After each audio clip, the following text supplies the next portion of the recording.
Mr. Silent Channel. Please don't skip the ads, at paki-like naman, share at subscribe mo na rin, salamat. Kabanata 2151 Caravan.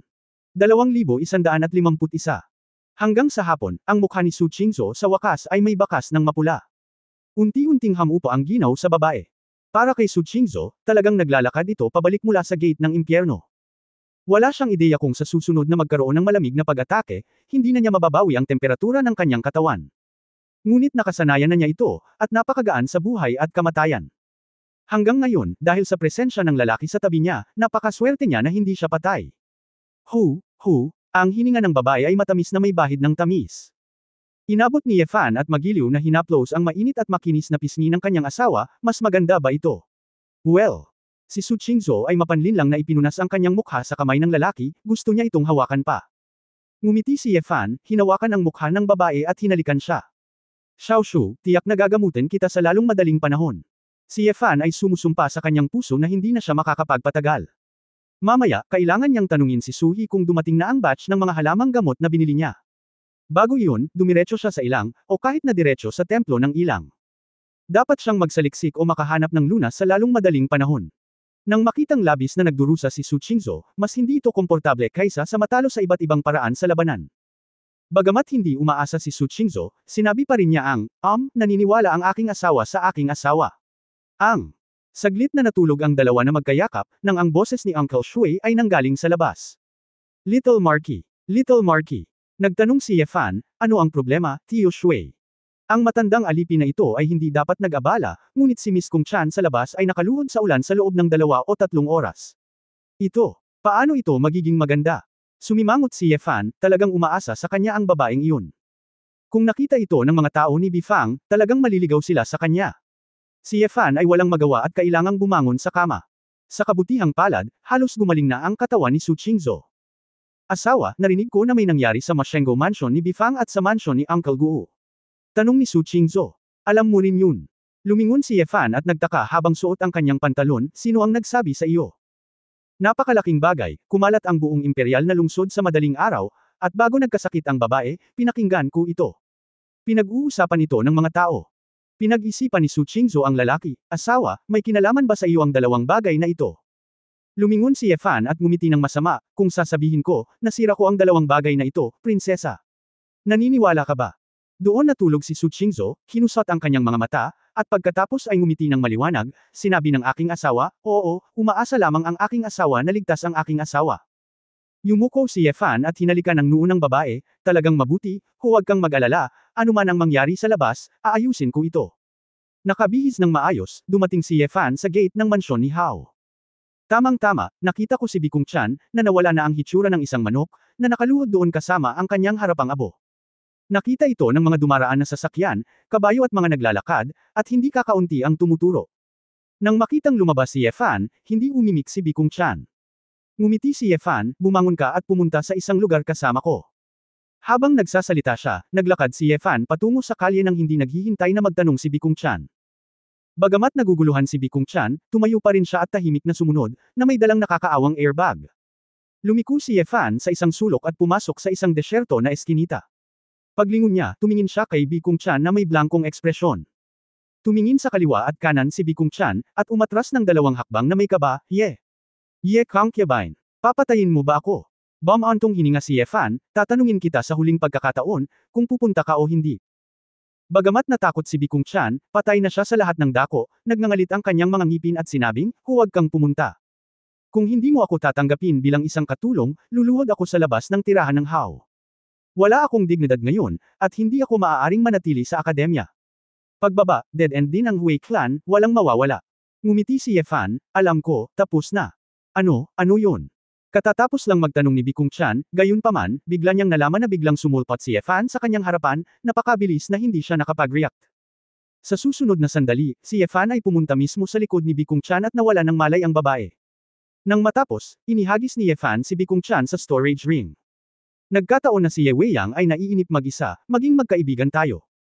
Bumulong si Ye Fan at dahan daw ang lumabas ng eskinita, na parang walang nangyari. Wala na talaga siyang panahon na makipag-ugnay kay Bi Kongtian, at ayaw niyang maghinala si Bi Fangxi na nagtatago siya sa mansyon, kaya kinulong na lang niya ito sa space ring, at saka nag-isip kung ano ang gagawin sa hinaharap. Pagkatapos bumalik sa mansyon, tinawagan ni Ye Fan ang ikatlong prinsipe, si Suhi, at tinanong kung kailan darating ang mga halamang gamot. Sinabi ni Suhi sa telepono na dati niyang kinumpirma na 2 truck ng mga panggamot na materyales ang nakolekta at dapat ay pabalik na. Hiniling sa kanya ni Ye Fan na kumpirmahin muli ang oras, at paulit-ulit na pumayag si Suhi. Sa gabi ng parehong araw, dumating ang ilang tao mula kay Ji Bifang, at umikot sila sa labas ng Hao Mansion. Tila nalaman nila na walang palatandaan ng Bi Kongtian, at walang gaanong insidente. Ang misteryosong pumatay na biglang sumulpot ay nagdala ng Marquis Masheng Mansion, at si Mrs. Bifang ay napakaingat din. Masama ang pakiramdam ni Su Qingzhou, at hindi gumaan ang pakiramdam ni Ye Fan na lumabas, manatili sa bahay habang nagbabasa ng libro habang sinasamahan ang kanyang asawa. Sa wakas, ito ang araw kung kailan pumunta si Emperor Mingde sa Imperial Mausoleum. Bilang kinatawan ng Marquis ng Zhenbei, lumabas si Ye Fan sa gate ng palasyo, at kasama sina Chu Yunyao, Tu Yu, at iba pa, pinanood si Emperor Mingde na sumakay sa karwahe at umalis kasama ang ilang mga tagasunod. Sa kalagitnaan, si Emperor Mingde ay yumuko at kumaway sa ilan sa mga tao ng imperial na lungsod na sinalubong sa tabi ng kalsada. Siyempre, ang buong chariot at horse team ay inayos din ni Tu Yu. Hindi napigilan ni Ye Fan na mapabuntong hininga na ang bionic robot ni Chu Yunyao ay talagang matangkad. Kung hindi siya sigurado na napatay niya si Emperor Mingde, baka naisip niya na nakatagpo siya ng isa pang kapalit. Sa wakas natapos ang isang eksena, dumating sina Ye Fan at Chu Yunyao sa laboratorio ng National Teachers Mansion. Xiao Yaoyao, mag-impake at ilagay ang lahat sa storage ring, at pagkatapos ay dadalhin kita sa Paradise para makilala sina Jillian at Zinner. Dapat ay may sapat na mapagkukunan sa panig ni Jin Guangtian upang payagan kang isagawa ang eksperimento. Ang silid ay mabilis na naitatag at pinalawak, sabi ni Ye Fan. Natural na alam ni Chu Yunyao na hindi sapat na ligtas na manatili sa imperial na lungsod, at hindi na siya makapaghintay na makilala ang mga kapatid na babae na humiwalay sa mahigit 50 taon, at mabilis na nagsimulang mag-impake. As for her as a national teacher, bale bigla na lang siyang umalis. Walang tawag ng emperador sa mga karaniwang araw, at walang sinuman ang magbibigay ng higit na pansin sa kanya. Maaari rin niyang ganap na kontrolin ang negosyo ng Cloud Group sa Dasheng. Sa sandaling ito, nakatanggap si Ye Fan ng tawag mula sa ikatlong prinsipe, si Suhi. Third Prince, anong meron? May balita na ba sa herbal medicine? Nagmamadaling tanong ni Ye Fan. So siya ay medyo malungkot doon, Ye Concubine, bakit ka nawala pagkatapos mong palayasin ang iyong ama? Kanina pa kita hinahanap, at gusto kong sabihin sa iyo ng personal. Anong problema? Talaga, pasensya na, herbal medicine. Natatakot akong aabutin pa ng 2 buwan. Suhi said medyo. Ano? Kumunot ang noo ni Ye Fan, hindi ba't sinabi mong ibinabalik na ito? Aabutin ng 2 buwan bago makarating sa imperial na lungsod mula sa Hilaga. Hindi ba't sinasabi ninyong nag-escort kayo sa mga monghe at halimaw, napakabilis? Mapait na bamantong hininga si Suhi, hiniling ko ang isang tao na makipag-ugnayan sa caravan kahapon, ngunit nalaman kong hindi ako makontak. Kaninang umaga, isang scout mula sa negosyo ang nagulat na ang caravan ay ninakawan ng isang grupo ng mga misteryosong magnanakaw sa ilang. Namatay ang lahat, at ninakawan din ang halamang gamot. Nasunog ito, at napakabigat ng pagkawala. Ngunit huwag mag-alala, concubine Ye, nawalan ako ng ilang milyon sa aking sarili. Sa pagkakataong ito, tutulungan kitang mangolekta muli ng mga panggamot na materyales. Kung tutuusin, nagkaroon ng problema sa paghahatid ng aming negosyo, at hindi kita tatanggapin ng walang kabuluhan. Pera. Ang puso ni Ye Fan ay lumubog, ang kanyang mga mata ay malungkot, ibig mong sabihin. Nasunog ang mga halamang gamot. Hindi ba ito ninakaw? Oo, nakakagulat din ako, sa katunayan, ang aming Feihe firm, matagal na kaming nagnenegosyo sa Ligao. Nagnenegosyo din kami sa mga barbaro, kaya walang magnanakaw, at ang mga ordinaryong tulisan ay hindi naman kalaban. Sa nakalipas na ilang taon, wala pang 3 problema, at talagang kakaunti ang mga business trip.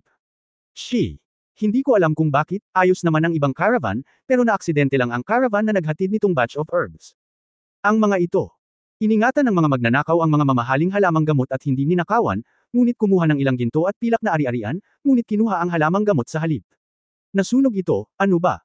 Pinaghihinalaan ko na ito ay dahil ang digmaan sa North ay muling nag-iba kamakailan, kaya ang ilang mga baliw na may mentalidad na paghihiganti ay sadyang gumagawa ng gulo, Suhi said depressed. May lamig sa mga mata ni Ye Fan, at same time niyang sinabi, ganun ba? May isa pa bang posibilidad? May isang tao ba na sadyang pumihil sa akin sa pagkuha ng mga panggamot na materyales, at pumihil sa akin sa paggamot sa Qingzhou? Kabanata 2152 Mobile Base. 2152 Medyo natigilan si Suhi, tsaka, may ganyan. Sino ang pinukaw ng kapatid ko? Hindi talaga. Si Chingzo ay nasa palasyo mula pa noong bata pa siya, sino ang magpapatarget sa kanya? Hindi na nagsalita pa si Yefan. Ano, hayaan si Suhi na magpatuloy sa paghahanap ng mga panggamot na materyales, at pagkatapos ay ibinaba ang telepono. Nang lumingon si Yefan, si Chu Yunyao ay nakatingin sa kanya na may time na ekspresyon, may problema ba sa mga halamang gamot? Tumango si Yefan, hinuyam ang kanyang mga kamao, sinusubukang pigilan ang kanyang galit, nakakailang kaya kailangan kong pagdudahan ito. May taong sadyang ayaw na pagalingin ko si Chingzo. Anong gagawin mo? Diretsyong nagtanong si Chu Yunyao, gusto mo bang pumunta kaagad sa wilderness? Saglit na nag-isip si Yefan, pagkatapos ay umiling at sinabing, go now, it's useless, it's just a pag-aaksaya ng oras. Kung gusto kong pumunta sa ilang, hindi ko lang dapat alamin ang plano ng paggamot ni Chingzo, ngunit alamin din kung sino ang nagsunog ng mga halamang gamot. Natatakot ako na magtagal. Kaya bago ako umalis, you must be settled well and ensure that the back house is free.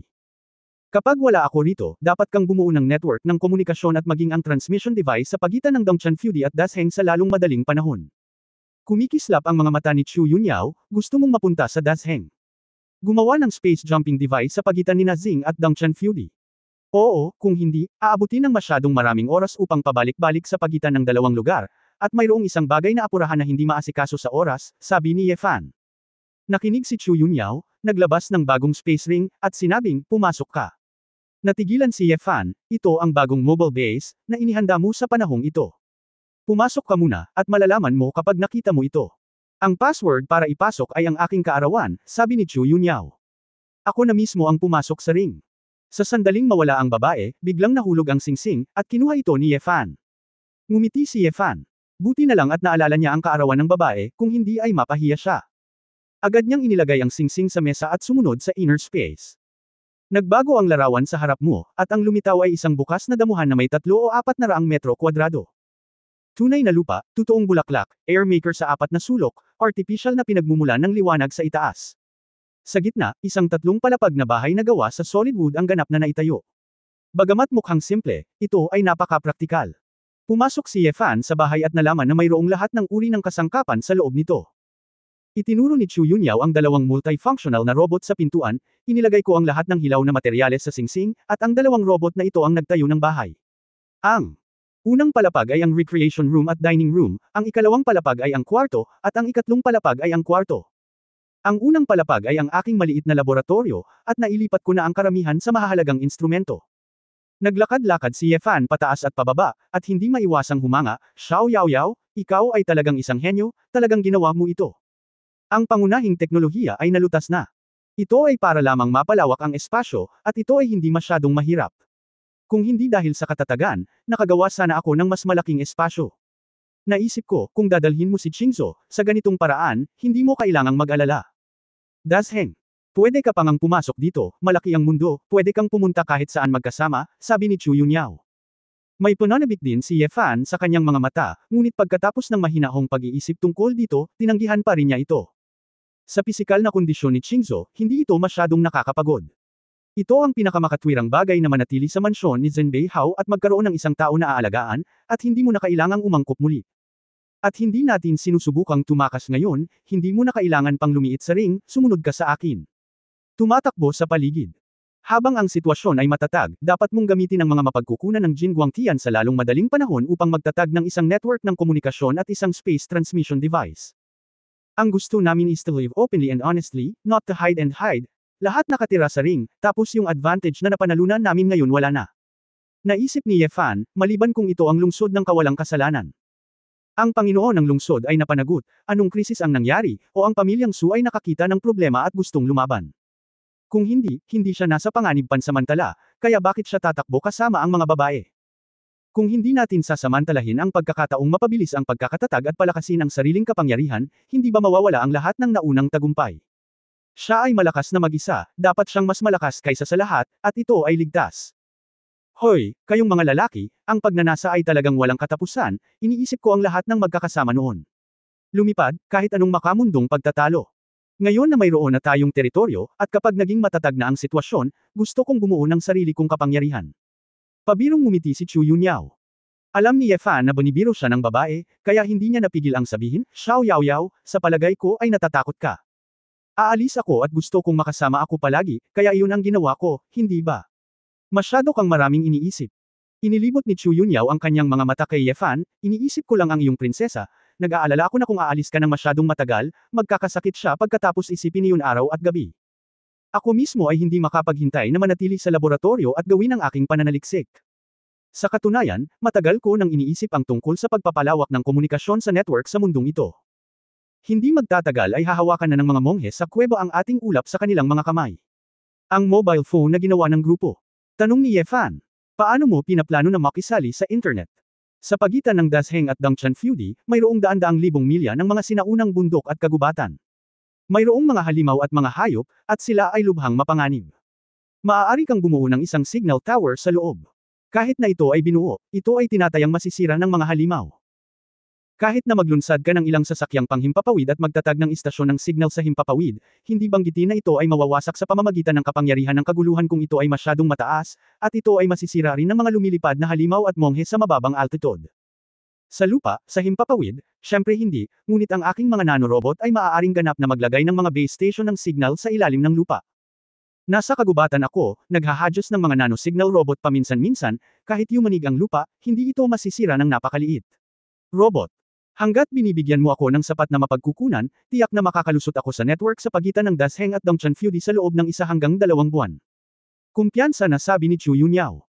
Tumalon ang dila ni Ye Fan, may ganoong kasanayan pa nga ang isang babae, kaya, tinatayang hindi magiging mahirap para sa kanya ang space jumping device. Sa orihinal, sa ganoong pribadong espasyo, tiyak na itatapon ni Ye Fan ang babae at makikipag-away. Ngunit dahil sa sakit ni Su Qingzhou, wala nang pakialam si Ye Fan. Matapos ayusin ang lahat ng Chu Yunyao at maipaliwanag din ang pamamahala ng Yunyun Group, kinuha ni Ye Fan si Chu Yunyao at direktang bumalik sa hufo ng Zhenbei. Natural, nasa ring na si Chu Yunyao, at nagsimulang magsaliksik ng mag-isa.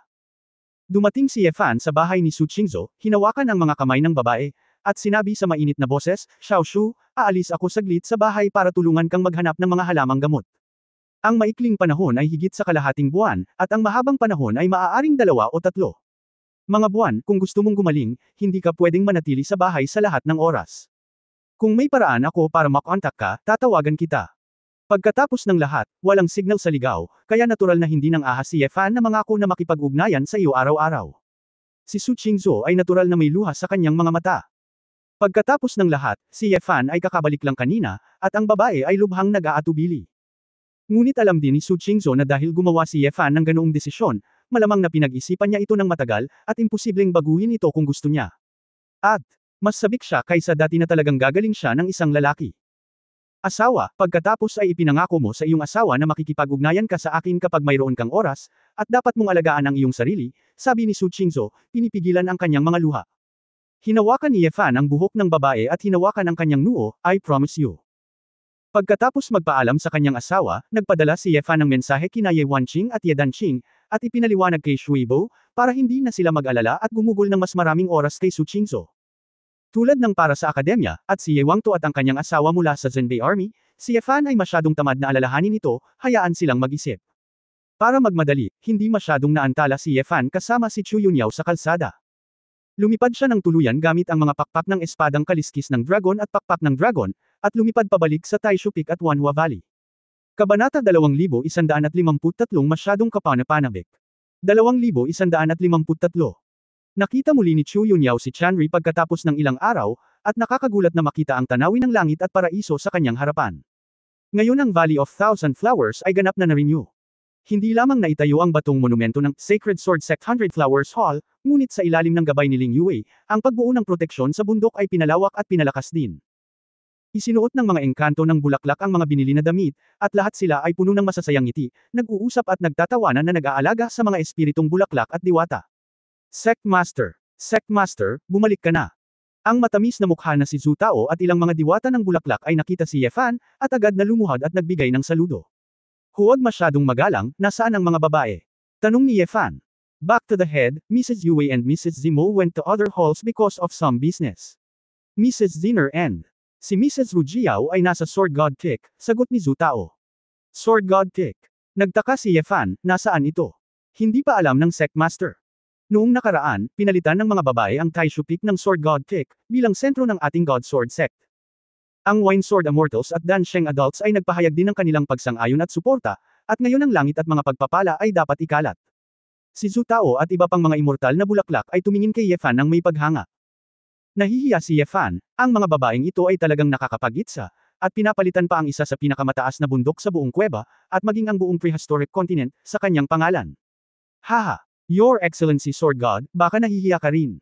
Dalawang banal na espiritu ang lumitaw sa hindi kalayuan, isang iskolar na nakadamit bilang isang iskolar at isang mandirigma. Cup Moing at gamot muna. Umiling si Ye Fan sa kanila, wala kayong gaanong alam tungkol sa akin. Sa katunayan, ako ay medyo mababang loob na tao. But the ladies are so hearted, I still have to accept them well. Low-key. Natigilan ang halatang ekspresyon ni na Yao Weixian at Cup Mo Ting, halos imposibleng sabihin. Nandito na si Kuya Cup, nakasanayan pa ba nitong tumira? Walang darating para i-provoke ako sa mga araw na ito kapag wala ako dito, di ba? Dati. Naghihintay na huminto si Cup Mo, unang sinabi ni Yao Wei, ang iyong kamahalan na Sword God, maliban sa iyo, Dong Chan Fury, natatakot ako na walang maglalakas loob na hawakan ang amag ng engkanto na espada ng alak. Tumigil sa pagngiti si Cup Mo at tumango, tumingin kay Chu Yunyao sa tabi ni Ye Fan, hindi ko alam kung sino ito. Niyakap ni Ye Fan ang mga balikat ng babae at ipinakilala, akin din ang Chu Yunyao na ito. Babae, sa hinaharap, ang pinagpalang lupain ng Jin Guangtian ay kontrolado niya. Isang grupo ng mga immortal na bulaklak ang agad na sumaludo muli, meet Mrs. Yunyao. Narinig ni Chu Yunyao si Ye Fan na nag-uusap tungkol sa sitwasyon dito noon, at tumingin kay Cup Mo Ting at Yao Xian ng may pagkamausisa. Parang ganun ang kaso. Marahil ay halimaw na ang lalaking nakapaligid sa kanya noon pa man, kaya hindi na iyon nakakagulat. Jiu Jiangxian, Dansheng, magaling kayong dalawa, matagal ko nang narinig ang pangalan sa Dasheng, bati ni Chu Yunyao. Una sina Cup Moing at Yao, ngunit sila ay naguguluhan. Nakita nila na talagang hindi nag-practice si Chu Yunyao. Mukhang mortal lang itong si Mrs. Yunyao. Bakit? Bakit hindi ka nagtanim? Hindi ka ba natatakot tumanda? Hindi maiwasang magtanong ni Yao Weixian. Ngumiti si Ye Fan, malalaman mo mamaya, binibini, ang mga kasanayang nabuo ko ay hindi katulad ng sa amin.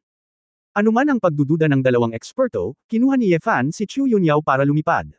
Sa Sword God Kick. Sa isang stone table, may pinag-uusapan si Xiao Ziner kay Nayan Rujiao.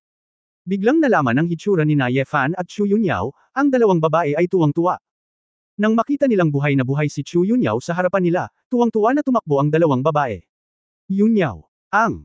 Magkayakap ang tatlong babae, may luha sa mga mata ng dalawang babae, maging ang mga mata ni Chu Yunyao ay medyo namumula. Grabe. Ayos ka talaga. Napaiyak si Nayan Rujiao sa tuwa. Tinakot mo kami hanggang sa mamatay. Biglang nawala kasama si Xiaoyo. Sabi ni Xiao Ziner. Kinagat ni Chu Yunyao ang kanyang mga labi at sinabing, nangyari ito ng biglaan, ayokong umalis ng walang palem, at hindi ko mahanap si Xiaoyo. I'm sorry. Ano bang ikumpara, mga kapatid na ilang dekada na? Ngayon, anong klaseng tao ka, hindi ba natin alam? At least, magkasama na tayo ngayon, at kapag naayos na ito ng Divine Sword Sect, makakasama tayong pumunta sa Xiaoyo. Sinipsip ni Nayan Rujiao ang ilong ni Yao. Naiwan si Ye Fan sa gilid, kaya kailangan niyang umubo para makaakit ng atensyon, sabi ko. Jiao, Ziner, wala ka bang sasabihin kapag nakita mo ako? Anong klaseng ekspresyon ang gusto mo? Sinasamahan mo kami. Oras, pero hindi kasing dami ng mga kapatid namin. Mga dekada ng pagkakaibigan, at ang labanan upang ipagtanggol ang lupa ng magkasama, may hahambing mo ba? Inilibot ni Xiao Ziner ang kanyang mga mata sa lalaki. Lumapit si Nayan Rujiao upang yakapin ang lalaki, at hinalikan si Ye Fan sa mukha, asawa. Hindi ba umalis ka lang ilang araw na ang nakakaraan, akala ko babalik kapag katapos ng ilang sandali, makita si Yunyao, sobrang excited na kami. Si Jiao pa rin, mas maalaga ka. Hinawakan ni Ye Fan ang buhok ng babae ng may emosyon at sinabing, apurahan ang bagay, talagang nagawa na ito ni Dasheng, pinadala ko si Yunyao, at hindi ako maaaring manatili ng matagal. Kaagad, sinabi ni Ye Fan ang tungkol sa nangyari sa panig ni Dazing. Nang mabalitaan ng mga babae na talagang pinatay ni Ye Fan ang dalawang emperador ng maharlikang pamilya ng pamilyang Su at lihim na kinokontrol ang korte ng Dasheng, lahat sila ay natigilan. Lumiwanag ang mga mata ni Xiao Ziner, napaka-excite. Nakakatuwang bagay, ako. Gusto ko talagang sumali. Natahimik si Ye Fan saglit, ngunit muntik na siyang mapatay ng Imperial Mausoleum Formation, ano ang saya dito? Nga pala, pumunta sina Weiwei at Ninger sa ibang bulwagan. Anong pinagkakaabalahan mo? Tingnan natin kung ano ang pinag-uusapan niyo kanina. Mahinahong sinabi ni Nayenro, pumunta si Yue sa Dan Chongtang para mag-set up ng isang mahusay na pormasayon. Gusto niyang i-upgrade at palakasin ang magagandang pormasayon ng lahat ng pinagpalang lugar ng ating Divine Sword Sect. Bibili si Zimo ng mga supply, kung tutuusin, ang ating Divine Sword Sect na kakatatag lang, para maging isang major faction, maraming bagay ang kailangang muling ayusin. Concubine at Zinner, ngayon lang ay tinatalakay ang ilang detalye ng pagre-recruit ng mga disipulo, at ngayon ay maraming monghe ang pumupunta rito, gustong sumali sa Divine Sword Sect Wii. Isipin na ang mga kinakailangan ay hindi mahigpit ngunit kailangan ding magkaroon ng isang partikular na screening system para sa background. Hindi napigilan ni Yefan ang tumango, talagang pinanatili ng mga babaeng ito ang sekta sa maayos na kaayusan, ngunit nakatitiyak siya. Nauubos na ang oras. Dahil wala dito sina Ninger at Wei Wei, dadalhin ko muna si Yun Yao kay Jin Guangtian. Mananatili ako ng 2 araw. Maaari mong hintayin na bumalik sila at magsama-sama. Ang ilang mga katanungan tungkol sa pag-unlad ng agham at teknolohiya sa hinaharap, pag-usapan natin ito ng sabay-sabay, sabi ni Yefan. Nagtaka si Nayan Rujao, asawa, bakit ka nagtagal? Saan ka pupunta? Bumantong hininga si Yefan at ipinaliwanag ang kalagayan ni Su Qingzhou. Nang marinig ito ng pangalawang anak na babae, nag-alala siya at naunawaan. Kaagad, dinala ni Yefan si Chu Yunyao kay Jin Guangtian. Gayunpaman, tumanggi si Chu Yunyao na manatili sa ring sa pagkakataong ito. Pagkatapos ng lahat, sinabi ni Yefan na si Jin Guangtian ay mayroong maraming hilaw na materyales para sa siyentipikong pananaliksik, kaya maaari niya itong panuurin ng buo. Nang nasa kalagitnaan na ang biyahe, dumaan sa isang lugar kung saan may tuloy-tuloy na pagputok ng bulkan, mukhang kainahinala si Chu Yunyao at nagmamadaling sinabi, sandali lang, bumaba tayo at tingnan. Kabanata 2154 na kasambahay. 2154 na oo. Tiningnan ni Fan ang nagngangalit na mga bulkan at sinabing, Xiao Yao Yao, hindi ka isang cultivator, at magiging lubhang mapanganib ka kung wala kang tunay na essence para protektahan ang iyong katawan. Hindi ba kasama mo? Maaari kang gumamit ng kahit ano basta't hindi ako apektado ng mataas na temperatura, sabi ni Chu Yunyao. Yeah. Mapait na ngumiti si Fan, okay, paprotektahan kita sa aking sword intent, pero hindi ka dapat basta-basta kumilos, o masasaktan ka. Naaasar talaga ako, alam ko, bilasan mo. Hinimok ni Chu Yunyao. Yung dalawa. Nahulog mula sa langit, at habang papalapit sila, naging mas mabango at pawisan si Chu Yunyao. Pagkatapos ni Ye. Napagtanto ni Fan na hindi na makalapit ang babae, agad siyang huminto sa himpapawid, nandito ka na, bumaba ka na, kahit protektahan kita gamit ang layunin ng espada, hindi mo kayang tiisin. Tumango si Chu Yunyao, nahihirapan siyang huminga, at direktang naglabas ng mask mula sa storage ring at isinuot ito sa sarili. Sa pagpindot ng berdeng button sa maskara, nakahinga ng maayos ang babae, na naging air filter mask. Gayunpaman. Kahit na may sword intent ni Yefan, ang mataas na temperatura ay masyadong nakakatakot para kay Chu Yunyao, at ang pawis ay hindi pa rin tumigil sa pagbagsak. Nakakainis, anong tinitingin-tingin mo pagkababa mo? Tanong ni Yefan. Hindi nagsalita si Chu Yunyao, bagkus ay naglabas siya ng parang mobile phone na tool sa pagdetect. Pagkaraan ng ilang sandali, ang nakitang data ay ibinalik sa screen. Matapos itong sulyapan ni Chu Yunyao, nagulat siya, paano ito? Ano, may espesyal ba dito? Tumingin si Yefan sa paligid at naramdaman na isa lamang itong sinturon ng bulkan. Ang temperatura ng lava dito ay umabot sa higit sa 5,000 degrees Celsius. Hindi ito tumpak dahil sinukat ko ito sa taas na ito. No wonder, lumipad lang kami sa ganoong kataas na lugar, at ramdam ko pa rin ang init, kaya ang taas ng temperatura dito. Mataas, bulong ni Chu Yunyao. Noon lamang napagtanto ni Yefan na ang kanyang kakayahang magpasan ay masyadong malakas, kaya kahit na ang temperatura ng lava dito ay partikular na mataas, pakiramdam niya ay normal ito. Pero, iba si Chu Yunyao. Siya ay isang ordinaryong tao. Kahit papalakasin niya ang kanyang katawan sa pamamagitan ng spark gene, na lubos na nagpapatagal sa pagtanda at nagpapahaba ng kanyang habang buhay, nasa kanya pa rin ang pandama ng isang ordinaryong tao. Pakiramdam niya ay napakataas ng temperatura dito, hindi tulad ng temperatura ng normal na volcanic lava, kaya naging curious siya. Ang normal na volcanic lava ay dapat na humigit kumulang 700 hanggang 1,200 degrees. Ang lava dito ay maaaring may ilang espesyal na sangkap, o ito ay isang espesyal na reaksyon na ginawa dito, na naglalabas ng malaking init, si Chu Yunyao na parang kinakausap ang sarili. Pinakinggan ito ni Yefan, ngunit may naisip. Ang malaking init ay nangangahulugan ng malaking enerhiya, na maaaring makaapekto sa maraming bagay. Hindi ka pa makakalapit dito, maghintay ka, sabi ni Yefan. Nang hihinayang tumango si Chu Yunyao, gagawin ko ang isang aparato na makatiis sa mataas na temperatura dito sa lalong madaling panahon, at pupunta ako dito para mag-imbestiga. Matapos tumingin sa lava belt na may pag-aatubili. Pagdating ko sa Genshintang laboratory ba talaga ito para sa akin? Nag-alinlangan si Chu Yunyao. Oo. Hindi alam ni Fan kung matatawa o maiyak, hindi ito ang napili kong pangalan, baka gusto lang nilang palitan ng kin, ng espada. Ano, Xiao Yao Yao, hindi ka ba nasisiyahan? Pagkatapos ay maaari mo itong baguhin, o tawagan itong Xiao Yuntang. O tinatawag ba itong Yao Yautang? Bata. Inilibot ni Chu Yunyao ang kanyang mga mata sa lalaki, hindi bale, maaari mo itong tawaging kahit ano. Pagkasabi noon, nagsimulang maglakad-lakad si Chu Yunyao sa paligid ng Genshin nang may labis na interes. Ang mga taong nanatili dito ay ang mga orihinal na disipulo ng Red Lotus Sect. Nang makita ni na Hongxiu at Hongying si Ye Fan na paparating, nagmadali silang batiin siya. Kilalanin ang boss. Ikanaway ni Ye Fan ang kanyang kamay, bumangon ka, ikaw ba ang mga bantay dito? Sinabi ni Hongxiu na nahihiya, ang ulo ay may mataas na opinyon sa amin, ang aming lakas ay kayang bantayan ang panig na ito, at kami ay responsable lamang sa paglilinis. Ang iyong prestihiyo sa ulo, walang masisira sa pinagpalang lupain. Nang Genshin nang walang pahintulot. Tumango si Ye Fan, at pagkatapos ay ipinakilala si Chu Yunyao sa mga babaeng disipulo ng Hongxiu, na sinasabi sa kanila na ang lugar na ito ay pag-aari ni Chu Yun sa hinaharap. Ilang babaeng disipulo ang nagtaka kung bakit walang cultivation base si Chu Yunyao, bakit siya kwalipikadong sakupin ang napakalaking bahagi ng pinagpalang lupain, ngunit hindi sila nang ahas na magtanong pa. Guru, bumalik ka na. Hindi alam ni Xiao Jin kung saan pupunta, at lumipad kay Ye Fan, ang kanyang mga ginintoang mata ay puno ng kagalakan. Oo. Inabot ni Fan at tinanguan ang ulo ng ahas, at nakangiting sinabi, gusto kong manloko muli sa akin. Malungkot na sinabi ni Xiao Jin, Guru, saan mo gustong pumunta? Masyado na akong naiinip na manatili dito at gusto kong lumabas kasama ang master para makita ang mundo. Hindi ba't sinusundan lang ng oso ang Panginoon? Hindi ako mas mahusay kaysa sa oso. Kinuha ni Ye Fan ang dumplings mula sa storage ring. Ang mga paninda ay ngumunguya sa isang piraso ng karne at walang oras upang bigyang pansin si Ye Fan. Ito. Oras, sa bagong likhang space ring ni Chu Yunyao, ang mga dumpling ay medyo iba sa kapaligiran sa loob. Kontento na at wala nang pakialam na nasa ring. Gusto mo bang maging sa ring tulad nito? Nakangiting tanong ni Ye Fan. Napakurap si Xiao Jin, kaya mo pa bang manatili sa ring? Master, mayroon ka pa bang mga ganoong artifact? Iyon ay mahusay. Hindi ko kailangang lumipad mag-isa. May-ari, ilagay mo ako sa singsing ngayon. Kumain ka na lang ng kahit anong gusto mo. Ikaw Fan. Natahimik agad, itong ahas at oso ay parehong tamad at sakam. Matapos maglakad-lakad si Chu Yunyao, mabilis niyang ginawa ang pinakamalaking gusali bilang sariling experimental base. Pagkatapos maglabas ng ilang robot, mabilis silang nagsimulang maglatag, at walang oras para kausapin si Ye Fan.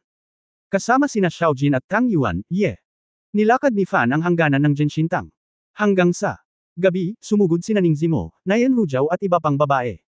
Nang nakita ni Zimo at Ling Yue si Chu Yunyao, natural silang nasasabik muli, at ang mga babae ay tila walang katapusang mga bagay na sasabihin. Pagkatapos makinig sa serye ng mga plano ni Chu Yunyao, inaabangan ito ng lahat ng mga babae. Kung tutuusin, ilang dekada na silang hindi gumagamit ng mga produkto ng teknolohiya, at hindi nila ito maibaba nang makita nila ang mobile phone ni Chu Yunyao na gawa sa Honghuang Stone. Si Ye Fan ay walang masabi sa gilid, ngunit nang makita ang mga kababaihan na nagtitipon upang pag-usapan ang mga bagay, siya ay lubos na nasisiyahan. Matapos ma-finalize ang plano ng Divine Sword Sect, hindi na binalak ni Ye Fan na manatili pa. Kinabukasan ang mahabang paa at malamig na kagandahang si Qinghe, at ang magandang bellflower ni Xiao Jiabio, si Yingying ay sumaludo, tingnan ang ulo. Kayo ay medyo nalilito si Ye Fan. Asawa, kapag pumunta ka, walang sasamahan ka para alagaan ka. Narinig ko na sinabi ni Yunyao na maaari mo nang tretuhin ang iba sa iyong space ring, para madala mo sina Qinghe at Kaikyo. Pareho silang maalalahanin, at ituturing silang katulad mo. Aalagaan ka ng kasama mong kasambahay, para gamaan ang pakiramdam ng mga kapatid natin, mahinang ngumiti si Nayenro. Kabanata 2155 Shoka. 2155. Tiningnan ni Ye Fan ang dalawang babaeng may magkaibang talento sa harapan niya, at bamulong sa kanyang puso, ang mga babaeng ito ay nag-isip ng mabuti. Hindi rin naman siya tanga. Alam niyang nag-aalala ang mga babae. Natatakot siyang makakita siya ng ibang babae sa labas kapag nag-iisa siya, kaya sinadya niyang maghanap ng dalawa niyang titignan. Hindi mahalaga si Ye Fan, gayon paman, si Qinghe at Kaikyo ay mayroon ding kapangyarihan ng mga makalangit na hari, na sa loob man o labas ng ring, hindi sila pabigat. Kung pipilitin niyang tumanggi, maghahinala ang mga babae, iniisip kung ano ang ginagawa niya. Asawa, bakit hindi ka nasisiyahan? Sa tingin mo ba ay napakakaunti? Pikit na tanong ni Ning Zimo. Si Ye Fan ay nagmamadaling ngumiti at tumango, nasisiyahan, syempre kailangan kong tanggapin ang kabaitan ng mga babae. Nang marinig ito ni Qinghe at Kaikyo, napuno ng saya ang kanilang mga mukha. Para sa kanila, ang makapaglakbay sa malayo ay isang panaginip. At naglilingkod pa rin sila sa Diyos ng Espada sa kanilang mga paglalakbay, ipinagmamalaki nila ito, at ang iba pang mga diwata ng bulaklak ay naiinggit. Nais kong ipadala sina Mulan at Su Tao noong una upang maging iyong mga kasama, ngunit kailangan pa rin ni Biwatang na panatilihin ang dalawang Katie wala. Magdahan-dahan ka lang, dapat sapat na sila para pagsilbihan ka, sabi ni Ling Yue na may mahinang ngiti. Kalsada. Hindi alam ni Ye Fan ang sasabihin. Seryosong negosyo ang gagawin niya sa una, ngunit nang sabihin ito ng ilang mga kababaihan, tila siya ay pupunta sa isang paglilibot sa bundok. Kung hindi lang abala ang iilang babae sa ibang bagay, magaan ang loob ko sa paglalakbay kasama siya. Ang mga biro ay mga biro, ang mga babae ay hindi pa rin gustong umalis muli. Hindi nang ahas si Ye Fan na tumingin sa kanila ng sobra, sa takot na lamambat ang kanyang puso at manatili pa siya ng 2 araw, kaya mabilis siyang lumipad patungo sa ligaw na direksyon. Nakatingin sa langit kung saan malayo si Ye Fan, nagpout si Xiao Ziner, talagang mura ito para sa kanya, at nagdala pa siya ng 2 personal na kasambahay kapag lumabas siya. Gayunpaman, sina Qinghe at Kaikyo ay ating mga tao, ito ay mas mabuti kaysa hayaan siyang magbalik ng ilang kakaibang mga batang babae mula sa ilang. Umiling si Ning Zimo at bumantong hininga. Tama, Ziner, sa tingin mo ba ay mapipigilan niya ang hindi pag-atake sa mga engkanto ng bulaklak sa Beiwagu?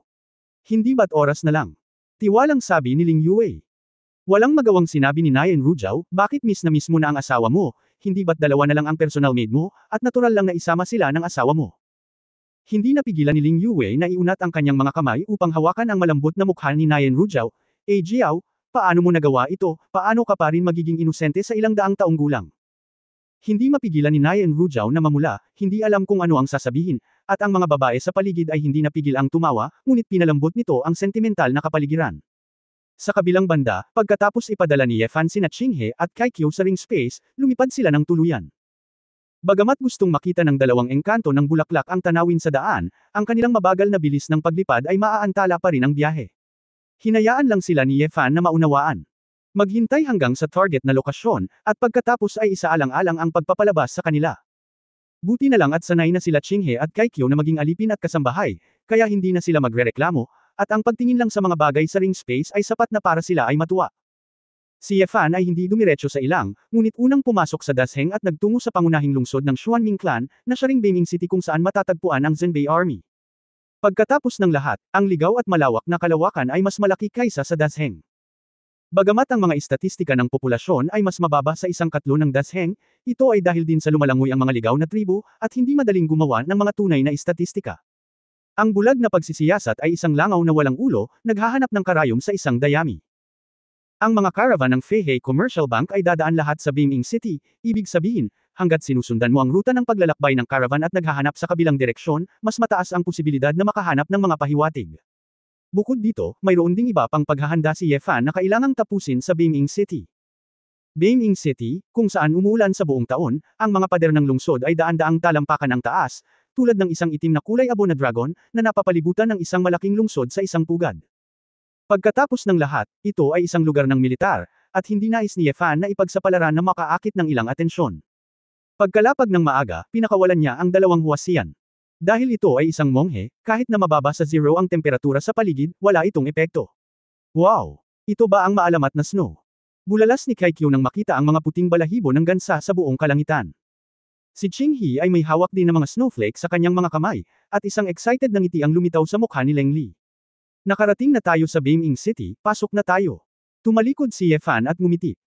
Biglang naalala ng 2 babae na pinaglilingkuran nila ang Sword God Sect Master, kaya nagmamadali silang kumilos ng maayos, pinigilan ang kanilang kasabikan, at sumunod sa likod ni Ye Fan. Pero kahit ganun, hindi maiwasan ng 2 babae na tumingin sa paligid.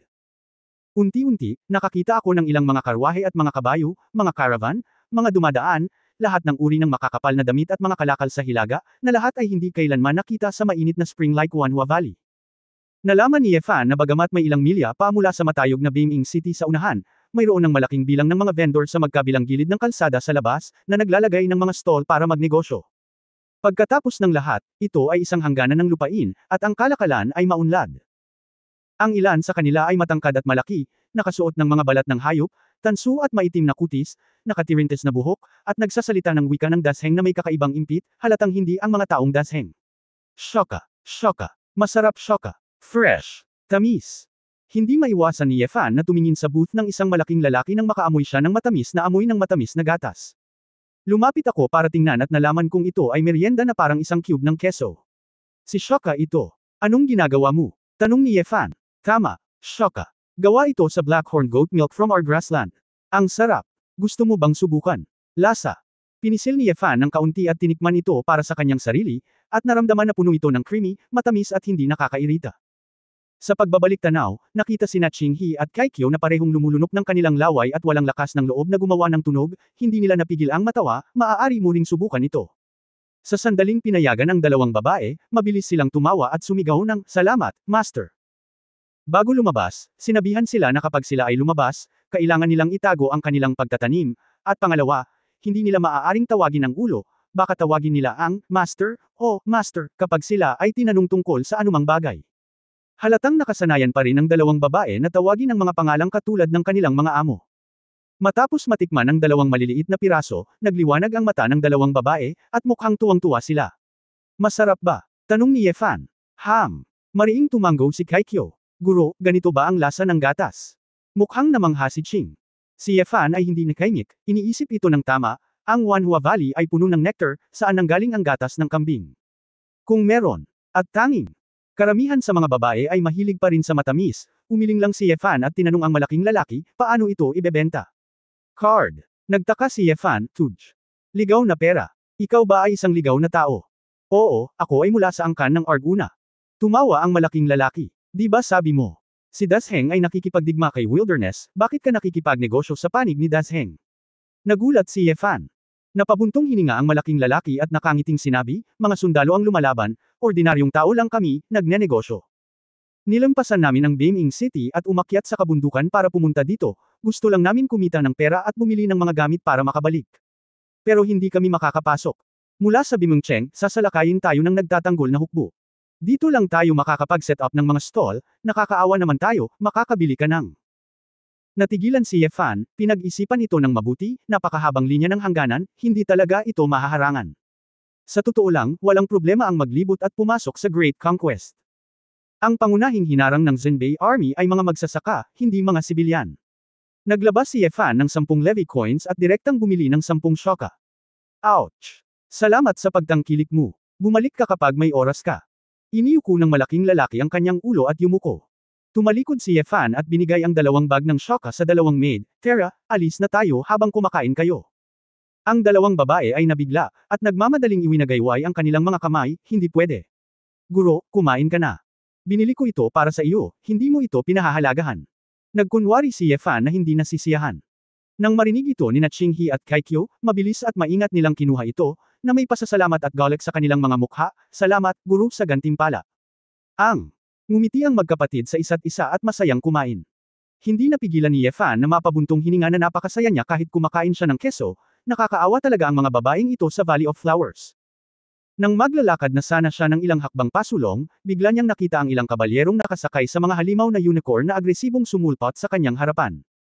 Kabanata 2156 dahil lang sa alam ko. 2156 na naghahanap. Sa armor, kinilala ito ni Yefan bilang kabalyerya ng Zenbei Army.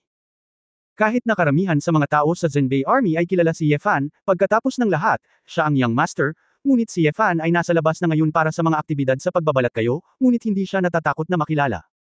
Hindi interesado si Yefan, wala siyang masyadong oras para sa isang eksenang, pagbisita sa mga kamag-anak, dito. Umalis ka. Nililigawan mo ba si kamatayan? Ang mga kabalyero ay sumugod sa malawak na daanan, at ang mga mangangalakal at mga nagdaraan ay nag-iwas sa isa't isa, nang ahas na huwag silang pukawin. Binalak ni Yefan na magpatuloy sa kalsada ng tahimik kasama ang 2 babae, ngunit ayaw niya, ang pangkat na ito ng 7 o 8 kabalyerya ay biglang huminto sa harap nila. Ang general ng kabalyero na may suot na pilak na helmet ay tumalikod at bumaba kasama ang ilan sa kanyang mga sundalo, at nagmamayabang patungo sa kanya. Sumimangot si Yefan, iniisip na may nakitang kakaiba, at iniisip kung ipinapakita niya ang kanyang mga paa. Sinong mag-aakala na ang general na may bigot at may kawit na ilong ay ihahampas ang kanyang kamay sa nagtitinda ng shoka? Sino ba ang nagpahintulot sa inyong mga barbaro na pumunta dito para magnegosyo? Sabihin mo sa akin. Is it barbarian spy? Iniyuko ng malaking lalaki ang kanyang ulo at sinabi. Na may isang nakakabigay puri ng ngiti, "Lord Baiho, kami ay mga sibilyan lamang, pumunta dito para gumawa ng isang bagay. Maliit na negosyo. Hindi mo ba ako nakilala ng ilang beses? Anong ibig mong sabihin? Sabi mo may bad memory ako." Tanong ni Baiho sa madilim na boses. Hindi ganoon ang ibig sabihin ng kontrabida. Lord Baiho, marami kang kayamanan at mga gawain. Hindi ko maalala na normal ang mga kontrabida. Sabi ng barbarian na lalaki, at naglabas ng isang dakot ng barya mula sa kanyang bitbit na bag. Daan. Sir Baiho, nagsumikap ka para protektahan ang kapayapaan dito. Ito ay isang maliit na pag-aalaga. Ikaw at ang mga tiyuhin ay dapat tumawa dito. Hehe. Ang. Ngiting-ngiti ang kabalyeryang si Baiho, at tahimik na iniabot ang pera sa likod. Hayaan ang isang kabalyerya na kunin ito ng direkta. Bakit, bigyan mo ako ng pera, para hindi ka na isang especially iya? Ang ating Zenbei Army ba ang uri ng masamang hukbo na madaling mabili? Kinolekta niya ang mga barya, ibinigay at sinabing, Sir Baiho, 2 araw na lang mula nang pumunta ako rito, at ganito na lang ako. Hindi talaga ako especially iya. Kung hindi ka naniniwala sa akin, maaari mo akong tanungin. Pagkatapos ay kinuha ni Baiho ang pera at tinimbang ito. Guro, hindi makatwiran. Kamakailan lang ay may mga madalas na digmaan. Mas mabuting bigyan mo ng pansin ang iyong sarili. Nakasalubong ko si Master, nagpapatrolya sa lugar na ito, pero ayos lang makipag-usap. Kung may ibang tao, baka direktang patayin kanila. Oo. Lord Baiho, salamat sa iyo, may kakainin kami. Tumawa ang barbaro. Napangiti si Baiho ng may pagmamalaki, inabot at kinuha ang ilang piraso ng shoka, at inihagis ito sa ilang kabalyerya sa tabi niya. Ngunit nang lumakad lang siya sa gilid ng kabayo, hinarang siya ni Yefan na walang ekspresyon ang mukha. Mabahong bata. Walang mata. Anong ginagawa mo? Saway ni Baiho na may baluktot na bibig. Ikaw, gitling. Sina Qinghe at Kaikyo sa likuran, nang makitang ang taong ito ay nang ahas na maging walang galang kay Yefan, si Liu Mei ay malapit nang lumapit at gawin ito. Ngunit iniunat ni Yefan ang kanyang kamay at sinenyasan silang huwag kumilos. Tinutukan ni Baiho ang 2 babae, hindi ko lang pinansin, oo, bihira ang lugar na ito na makakita ng ganyang tubig na babae. Saan? Galing ka? Anong ginagawa mo kung hindi alam ang pinanggalingan, pumunta ka agad sa tiyuhin para sa isang interogasyon. Sinulyapan ni Yefan ang logo ng Zenbei Army. Ang balikat at dibdib ng lalaking ito, nakasimangot, ibalik ang pera. Sa pagkakataong ito, hindi lamang ilang mga kabalyero ang may mga nakapirming ekspresyon, kundi pati na rin ang iba pang mga dumadaan sa malapit ang mga mangangalakal ay tumingin kay Yefan ng may kaba. Nako, okay lang. Guest officer, okay lang. Hindi na kailangang ibalik ang pera. Karangalan ko yan kay Lord Baiho. Nakita ng barbarian na lalaki na tatayo si Yefan para sa kanya, ngunit sa halip ay naglaro muna siya ng paikot-ikot, at sinenyasan ng kanyang mga mata si Yefan na huwag maging pabigla-bigla. Ngunit nagdilim ang mga mata ni Baiho, huminga siya ng mahina, pinunasan ang natitirang gatas sa gilid ng kanyang bibig gamit ang kanyang hinlalaki, at sinabing, Boy! Payat ang balat at malambing, at nagdala ng 2 babae. Haha, ito ang unang pagkakataon mo dito, tama ba? Alam mo ba kung sino si Lao Su? Alam mo ba kung ano ang kinakatawan nitong kamisete sa Lao Su? Napabuntong hininga si Yefan at sinabing, dahil alam ko ang ibig sabihin nito, binigyan kita ng pagkakataon. Kung hindi, patay ka na. Ha. Ang pinuno ng 100 households at ang ilang kabalyerya sa likuran niya ay tumawa, hanggang sa tumulo ang mga luha sa kanilang pagtawa. Ouch! Hindi pwede, nakakatawa ang batang ito. Haha! Ang pinuno ng Baiho. Inalis niya ang ngiti niya at sumigaw ng malakas, dakpin silang 3. Nang magsimula siya, nakita niya na ang kamay ni Yefan ay hamampas na sa silver gray na helmet ni Baiho Chang. Ang tanging naririnig ko lang ay ang tunog ng kakaka na mga buto na nadudurog. Ang ulo ng 100 households ay agad na idiniin, at ang mga buto ng kanyang leeg ay nabali bawat pulgada. Ang silver gray na helmet ay pinindot ang ulo ng isang pop, at tumalsik ang dugo. Ang pinuno ng 100 households ay walang oras upang patakbuhin ang kanyang paglilinang, na parabang siya ay naging isang walang ulo na bangkay, na may dumudugong helmet sa kanyang balikat. May mga hiyawan sa paligid, bagamat madalas na may mga patay na tao sa hangganan dito, ngunit ang ganitong uri ng kamatayan, tila hindi ito nakita. Ilang kabalyero ang natulala, hindi nila nakita ng malinaw, na patay na ni Yefan ang pinuno ng 100 kabahayan. Ikaw, ang mga mukha ng mga kabalyerya ay namutla, alam nila na ang pinuno ng 100 kabahayan sa kaharian na humuhubog sa espiritu ay hindi kayang harapin ito, at ang lalaking nasa harapan nila ay tiyak na hindi nila kayang harapin.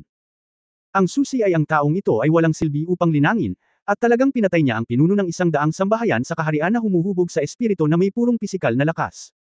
Kinuha ni Yefan ang pera mula sa pinuno ng 100 households at ibinalik ito sa natigilan na barbarian peddler. Iminuwestre ng kanyang mga mata ang isang cavalryman sa tabi niya, at mabilis na kinuha ng lalaki ang lahat ng pera at ibinalik iyon. Maraming mga mangangabayo ang hindi nang ahas na kunin ang mga bangkay, sumugod sila pabalik sa kanilang mga kabayo, at tumakas, na tila nag-uulat ng balita. Mapait na bamantong hininga ang barbarian na Nagel Alaco, nakatingin kay Yefan ng may pasasalamat at nag-aalala, mabait. Paano ka naririto kasama ang Zenbei Army? Hindi ito isang bagay na kayang bayaran ng mga sibilyan.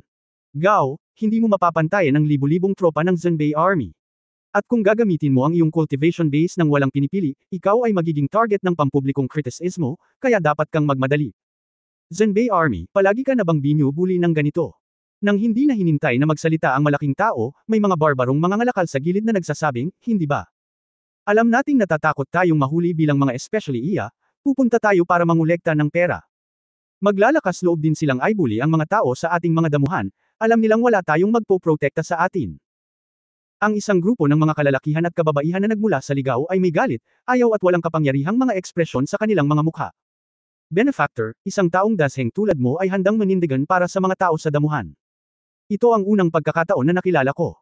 Tatandaan kita sa buong buhay ko, Benefactor, umalis ka, hintayin mong tumawag ang Zenbei Army. Kung darating ka, huli na ang lahat. Sabik na sabi ng malaking lalaki. Nagtanong si Yefan, wala na ako, ano ang gagawin mo? Namumula sa emosyon ang mga mata ng malaking lalaki, huwag kang mag-alala, Benefactor, bagamat sinisingil nila ang ating pera at kinuha ang ating mga gamit, hindi sila nang ahas na pumatay. Mga tao, kung lumaki ang mga bagay, ang marquee ng Zenbei ay makikialam din. Tumango si Yefan, tila sa hangganan, ang mga abuhing aktibidad na ito ay hindi isang araw o dalawa, at sanay na ang lahat. Ngayong alam niyang magiging maayos na sila, gamaan ang pakiramdam ni Yefan, binati sina Qinghe at Kaikyu, at nagpatuloy sa paglalakad patungo sa lungsod. Nang makitang hindi makumbinsi si Yefan, ang barbarong lalaki ay kailangang sumigaw ng, salamat Benefactor, at Benefactor take care. Marami ring nanunood ang nag-usap tungkol dito at hinahangaan si Yefan. Ang ilang barbaro na hindi nakakaintindi ng wika ay gumagamit pa rin ng barbarong wika, at ngumiti at nagsabi ng ilang mga salita ng papuri at pasasalamat kay Yefan. Dahil si Yefan ay nagbasa ng mga barbarian na medikal na libro, siya ay mahusay din sa barbarian na wika, ngunit naiintindihan niya ang lahat. Habang naglalakad siya, tumingin si Yefan sa nakapalibot na eksena, at nahulog sa malalim na pag-iisip. Noong una ay inakala niya na ang mga barbaro ay isang grupo ng mga ganid na tulisan na pumatay at nagsunog. Hanggang ngayon, napagtanto ni Yefan na sa katunayan, ang mga karaniwang tao sa Anman ay ayaw makipag-away. Ang mga tao sa Great Expedition ay hindi kinakailangang mabubuting ibon, at ang mga barbaro ay hindi lahat ng kontrabida. Hindi katakataka na ang pamilya Auhan ay orihinal na manghuli sa ligaw para mabuhay, at nakuha nila ang pamilyang Guqing. Ito ay hindi na ang mga barbaro ay lahat na masama. Sa istasyong ito sa labas ng Beiming City, ang mga barbaro at ang mga tao ng Dasheng, sa katunayan, lahat ay nagnenegosyo at nakikipag-usap ng magkakasuwato. Bakit, sa pagitan ng ilang at Dasheng, ang mga mataas na antas na executive ay nasa kapangyarihan sino, kailangan mong lumaban. Kahit na ang ilan sa mga materyales na nais sakupin ng mga tribo ay malulutas sa pamamagitan ng negosyo at kalakalan, hindi ba talaga maiiwasan ang digmaan? Master, ano ang inaalala mo? Bakit hindi ko maabyutan si Kaikyo at patayin ang mga maaaring nagtib? Tanong ni Qinghe na may pag-aalala.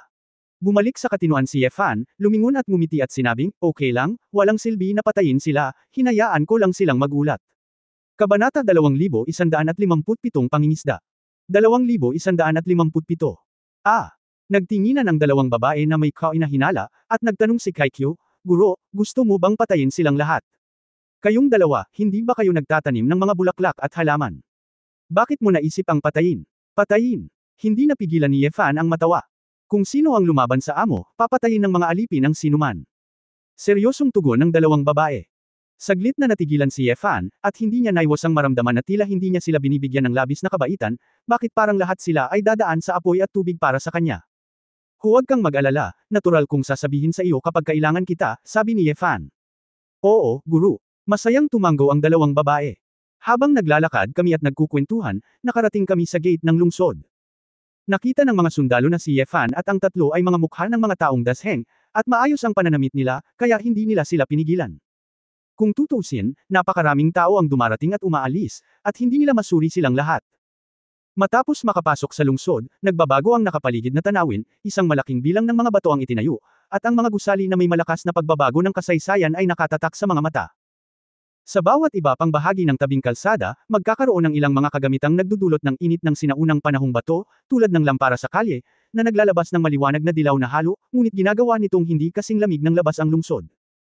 Hindi nagtanong sina Qinghe at Kaikyo kung saan pupunta si Yefan, gayon paman, sinundan lang nila kung saan pumunta ang master, pinapanood ang mga kaugalian ng Bimengcheng ng buong interes. Tatanungin sana ni Yefan ang isang tao para sa direksyon nang marinig niya ang isang tawag mula sa kanyang cellphone. Sa unang tingin, ito pala ay ang apprentice niyang si Hua Xiaoluo na tumatawag. Xiaoluo, anong problema? Medyo kinakabahan ang maliit na babae doon, guro, naabala mo ba kayo? Hindi, pag-usapan ito, nakangiting sabi ni Ye Fan. Oh, Master, nag-practice ako kamakailan ng mga galaw na itinuro mo, at pagkatapos ay nakatagpo ako ng ilang mga katanungan, gusto kong tanungin ka. Si Hua Xiaoluo ay tumingin ng seryoso at nagtanong ng ilan sa kanyang mga pagdududa, na lahat ay hindi tumpak, at gustong tanungin ang opinyon ni Ye Fan. Matiyagang sinagot din ni Ye Fan ang babae, at pagkatapos makumpirma na narinig ito ng babae ng malinaw, sinabi niya, nagkataon na tumawag ka, at sinabi rin sa iyo ng guro. Hindi ko muna masasagot ang telepono. Kung hindi mo ako mahanap, huwag kang kabahan, kasing ikli ng 1 buwan, hanggang 2 o 3 buwan. Ah, saan ka pupunta, Master? Delikado ba? Tanong ni Hua Xiaoluo na may pag-aalala. Ayos lang, kailangan mo lang mag-ensayo sa mga pagsasanay. Sa susunod na makita-kita para sa Master, ang iyong sword intent o katawan ay dapat man lang mag-improve ng malaki. Kung hindi, tamad ka, at parurusahan ka ng Master, seryosong sabi ni Ye Fan. Guru. Seryoso si Xiaoluo na nag-practice araw-araw. Seryoso talaga. Balisa ang dalaga. Well, I see, maganda talaga. Guro. Si Xiaoluo ay hindi na bata. Bam-antong hininga si Hua Xiaoluo. Bagamat si Ye Fan ay kanyang guro, ngunit pagkatapos ng lahat, ang kanyang edad ay, magkatulad, nagtaka siya kung bakit siya palaging itinuturing ni Ye Fan bilang isang maliit na babae. Tumawa si Ye Fan at tinukso ang munting apprentice. Matapos ibaba ang telepono, nakakita siya ng isang dumadaan at nagtanong kung paano makarating sa barracks ng North Army sa Xiaozan.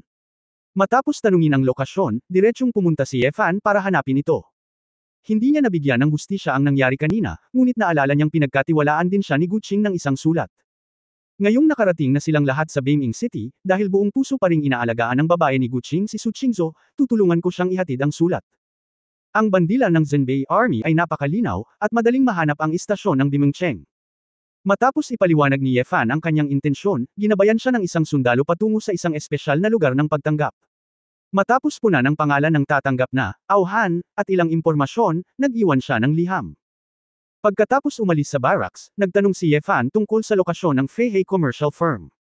Ang mga kumpanya dito ay dapat na mas nakakaalam kung saan ninakawan at sinunog ang mga panggamot na materyales, at dapat mayroong higit pang mga pahiwatig. Habang naglalakad sa kalsada, bigla kong nakita ang isang grupo ng mga sundalo at mga kabayo, 50 o 60 tao, armado ng mahabang sibat, at sumugod sa harapan. Isang general na nakasakay sa isang eskarlata pulang tatsulok na halimaw na ulo ng toro ay agad na dumating at huminto sa harap ni Ye Fan at ng iba pa na may malungkot na ekspresyon. General. Ito ang taong pumatay kay Lord Chiang Baiho. May mga kawal na kabalyero na sumusunod sa kanya, na siyang nakatakas lang. Ang Mar-Ingel na general na nakasuot ng baluti, na may espada sa kanyang baywang at isang parisukat na mukha, ay tumitig kay Ye Fan na may isang pares ng mga mata ng tigre, ikaw, ang pumatay kay Chiang Yu. Napansin ni Ye Fan na ang lalaking ito ay miyembro ng Shenlong clan, mula sa Armor. Sa mga tuntunin ng ranggo ng militar, ito ay 1,000 kabahayan, na itinuturing na isang general na may 1,000 sundalo at kabayo.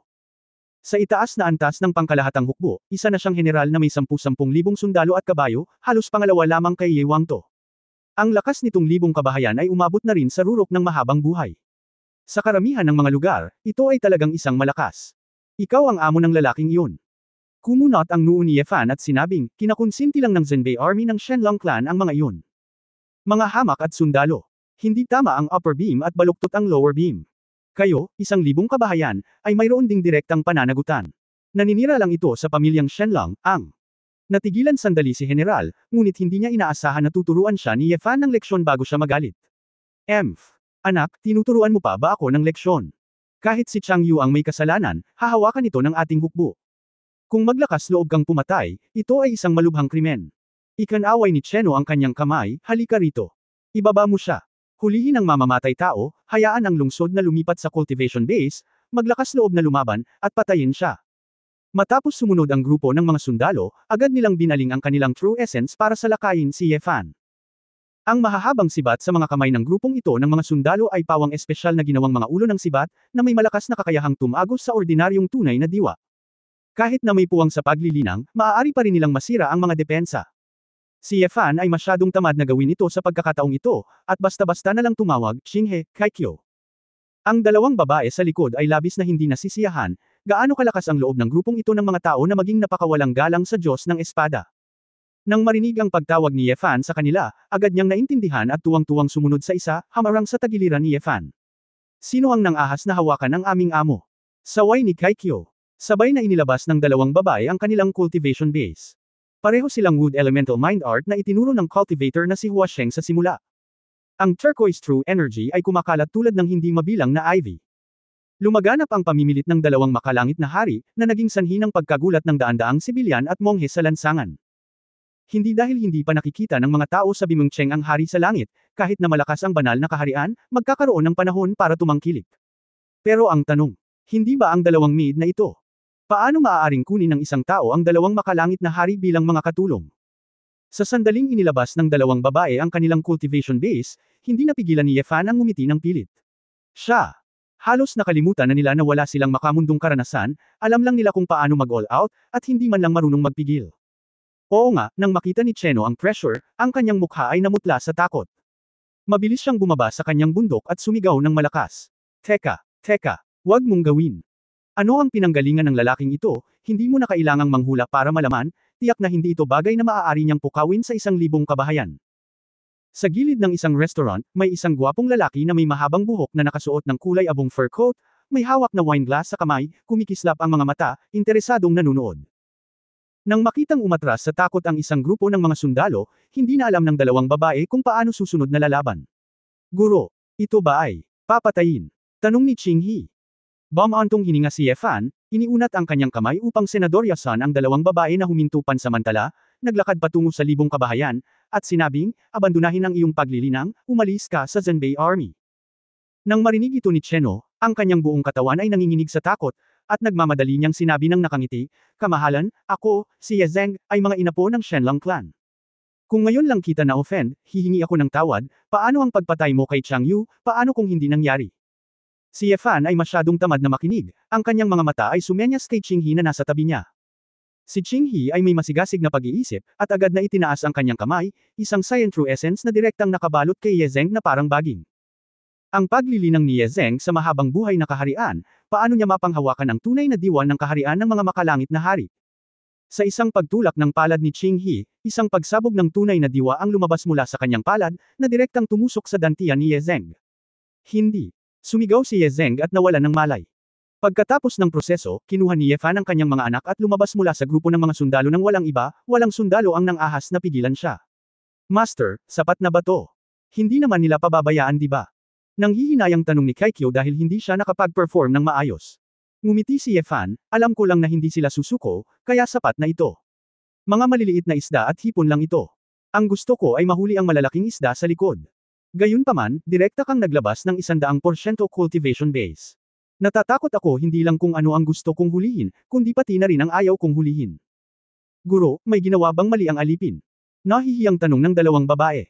Haha, okay lang, tandaan mo sa susunod, hindi mo kailangang gamitin ang lahat ng lakas mo kapag kaharap ang isang taong masyadong mahina.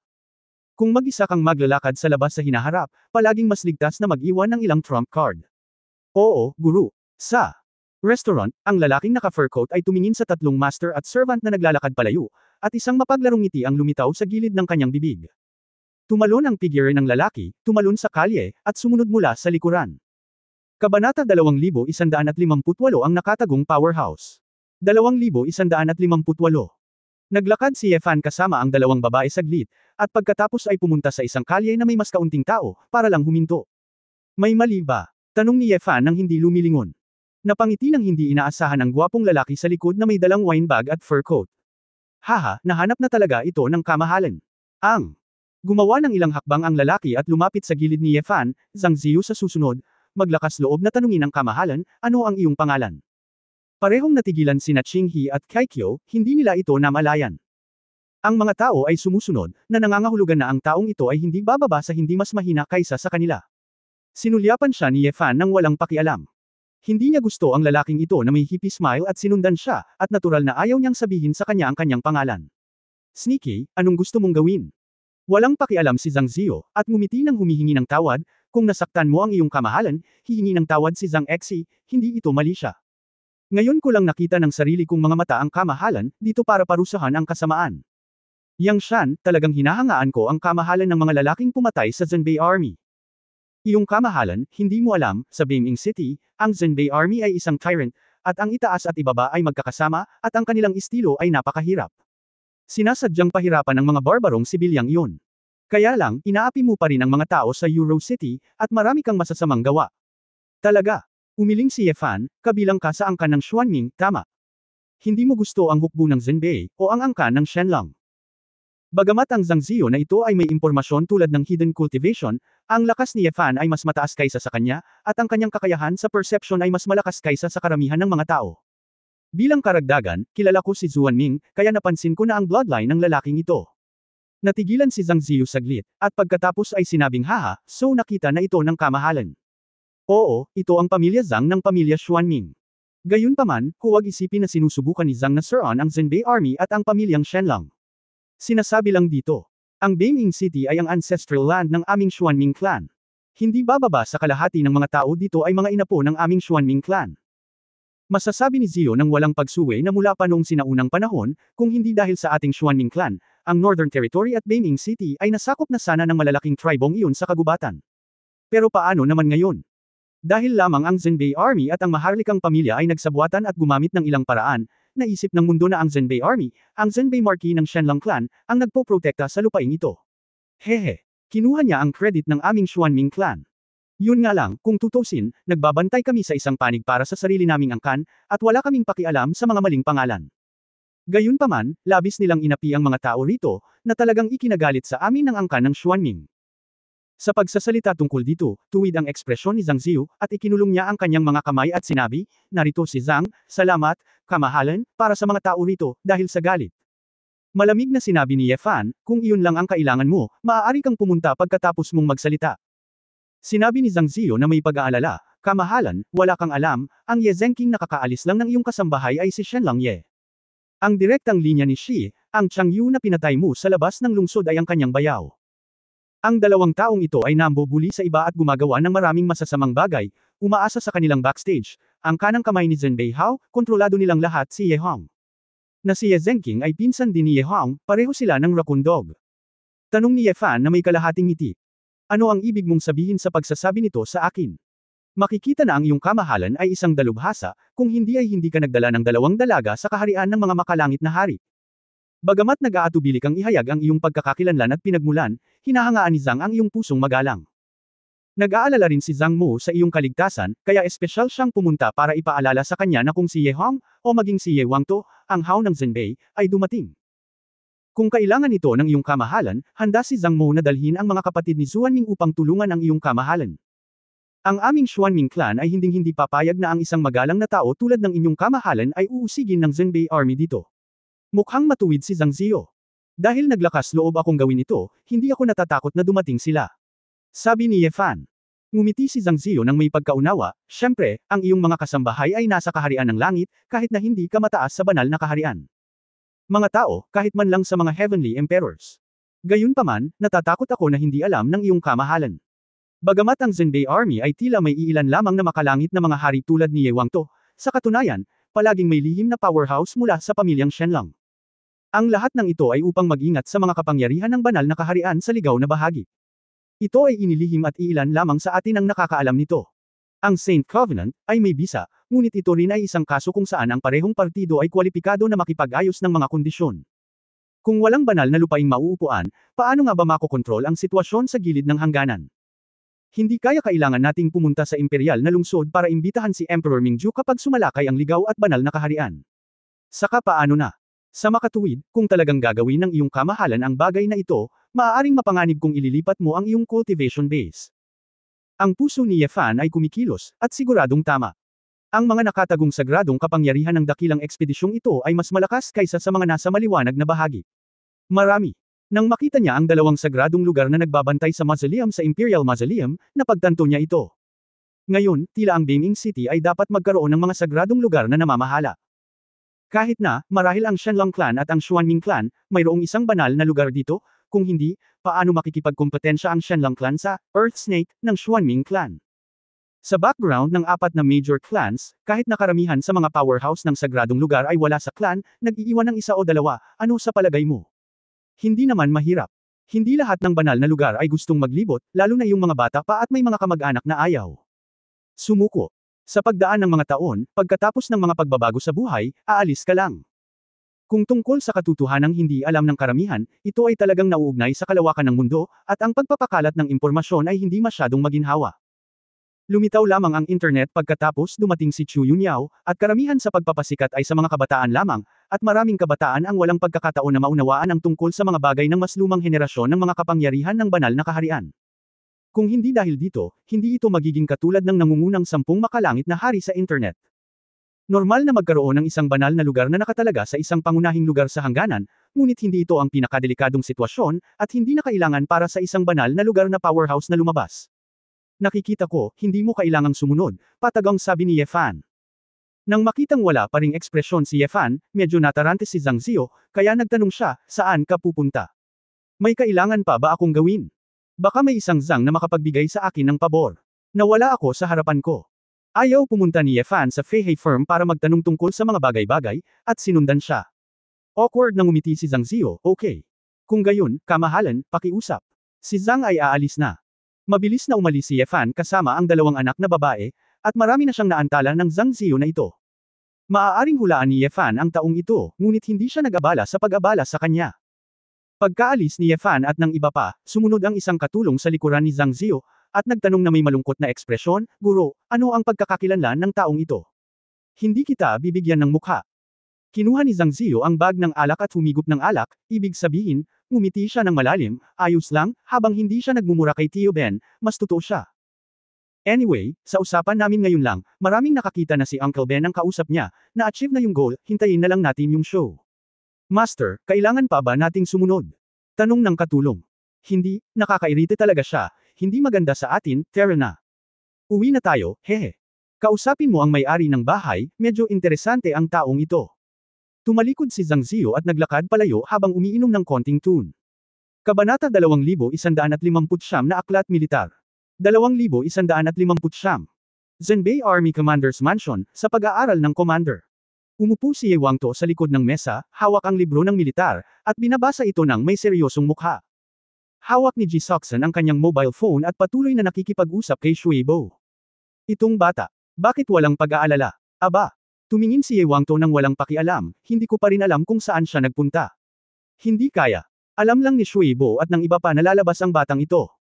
Naghanap ako ng mga halamang gamot para sa prinsesa, at hindi ako sigurado kung saan pupunta.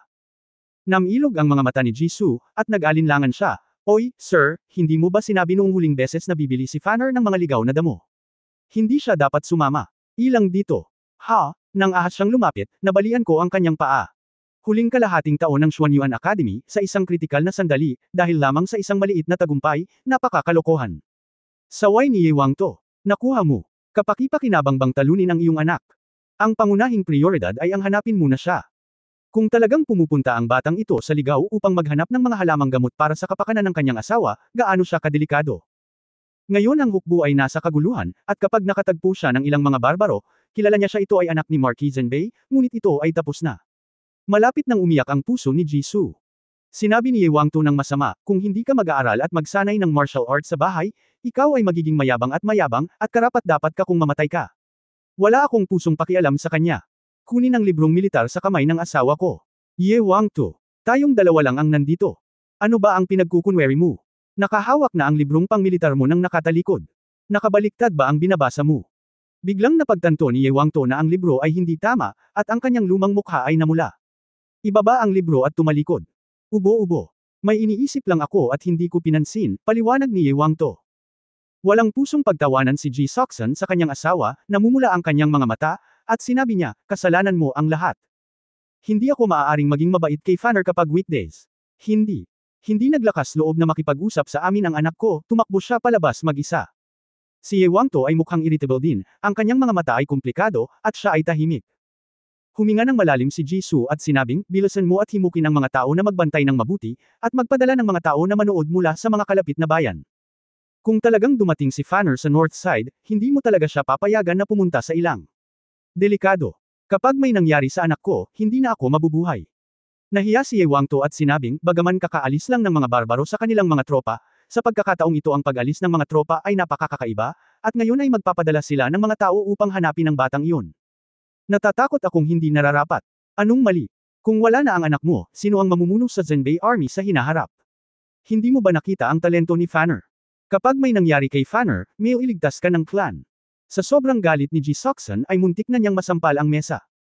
Saktong tensyonado ang mag-asawa, may boses na nagmula sa labas ng pinto.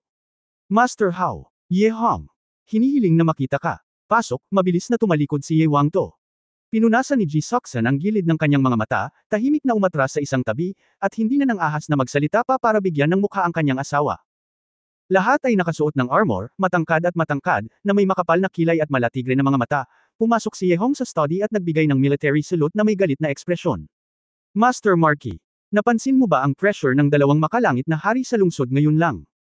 Tumango si Ye Wangto, nagpadala lang ako ng isang tao para mag-imbestiga, ano ang nangyayari?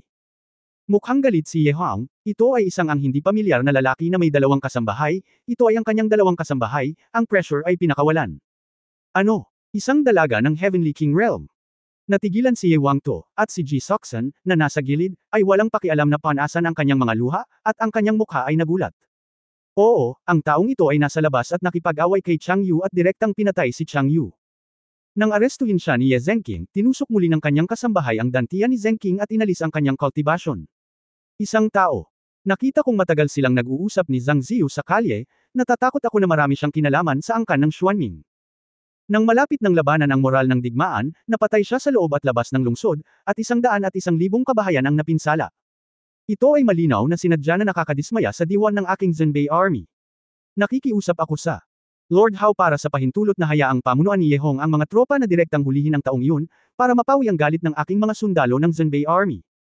Ang taong iyon lamang ay isang kasambahay ng dalawang makalangit na hari, natatakot ako na ang taong ito ay napakalakas. Hindi mas mahina kaysa sa emperador ng langit, o kahit na isang malakas na tao sa banal na lupain. Sumimangot si Ye Wangto. Kinagat ni Ye Hong ang kanyang mga ngipin at sinabing, huwag mo na lang ba itong pabayaan? Marquis. Kahit na siya ay isang makapangyarihang santo, bakit tayo matatakot? Naglakas loob pa rin ba siyang labagin ang tipan ng mga santo at lumaban kay Dasheng at sa lahat ng sagradong kaharian ng ilang? Hindi kaya. Si Zhenqing ay ang blood-connected na kapatid ng aming Shenlong clan. Ito ay simpleng Zhou Jinian, Zhang Ziyu at ang iba pa, na sadyang nag-recruit para sirain ang ating pusong militar. Alam ng angkan ng Xuanming na ito na ang Emperor Taishang at ang kanyang kamahalan ay nasa hiwalay, at hindi sila mapigilan ni Haring Qi. Kaya nakahanap ako ng isang master at sinamantala ko ang pagkakataong umatake. Nag-isip sandali si Ye Wangto, at nagsabi, sasamahan kita, tingnan at tingnan, kung ano ang sagradong ito, at maglakas loob na maging mayabang sa ating pamilya Shenlong. Sa kabilang banda, naglakad sandali si Ye Fan at sa wakas ay dumating sa opisina ng negosyo ng Feihei Commercial Bank sa Binging City. Guest officer, may kailangan ka ba? Nakangiting sinalubong ng receptionist sa pinto si Ye Fan nang makita ang mga damit ni Ye Fan at ang magandang maid sa likod niya. Gusto ni Ye Fan na direktang magtanong tungkol sa nasusunog na mga halamang gamot, ngunit pagkatapos itong pag-isipang mabuti, madaling hulaan ang kanyang pagkakakilanlan sa pamamagitan ng pagtatanong ng ganoong tanong.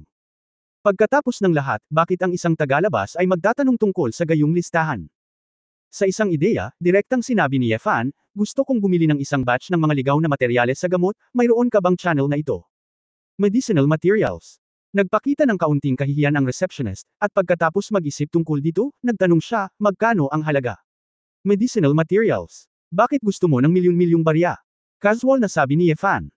Nang marinig ito ng receptionist, nagningning ang kanyang mga mata, at mabilis niyang iniunat ang kanyang kamay para sumipi, ihahatid na kita sa tindera, maliit. Pagdating niya sa isang opisina sa ikatlong palapag, nakita ni Ye Fan ang taong namamahala sa negosyo na abala sa pagtawag sa telepono. Nang ibinaba ng tindera ang telepono, ngumiti at malinaw na nagtanong kung ano ang kanyang dadating, biglang naging komplikado ang kanyang ekspresyon. Ano ang problema? Sa tingin ng tindera ay hindi sapat ang aking order. Nagkunwari si Ye Fan na medyo hindi masaya. Hindi. Ang kalbong matabang lalaki mula sa tindero ay tumawa kasama niya, ang bisitang opisyal ay nagbibiro, syempre, ang order ng higit sa 1 milyon ay isang malaking negosyo. Gayunpaman, kailangan nating maging mas maingat sa malalaking negosyo. Upang sabihin sa iyo ang katotohanan, ito ay nangyari kamakailan. Ang sama-samang pagnanakaw ay mga ligaw na materyales lamang sa gamot, at magiging sanhi ito ng malaking pagkalugi sa aming kumpanya. Syempre inaasahan kong gawin ang iyong malaking negosyo, ngunit, kailangan nating isaalang-alang ang panganib na ito. Oh!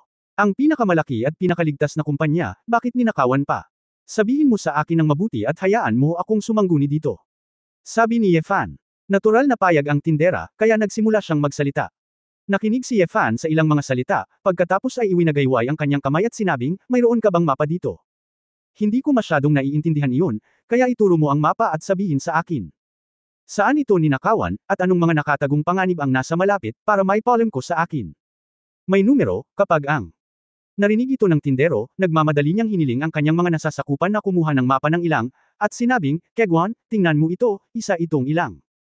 Ang silangan ay pinangungunahan ng Tribong Bolkin, at ang kanluran ay ang Tribong Alguna. Ang North Underworld City kung saan kami matatagpuan ay nasa gitna lamang ng dalawang malalaking angkan na ito, kaya mayroon kaming mga kontak at digmaan sa dalawang angkan na ito. Ang mga maharlikang tolda ng dalawang tribong ito, isang silangan at isang kanluran, ay nasa lugar ng kapanganakan ng kanilang mga ninuno at naayos. Ngunit dahil sila ay mga nomad, talagang walang paraan upang tumpak na markahan kung saan lumipat ang kanilang mga pangunahing tribo. Sa gitna, malapit sa hilagang bundok na natatakpan ng niebe, ay ang Kahan Holy Land, na iniiwasan ng aming mga caravan.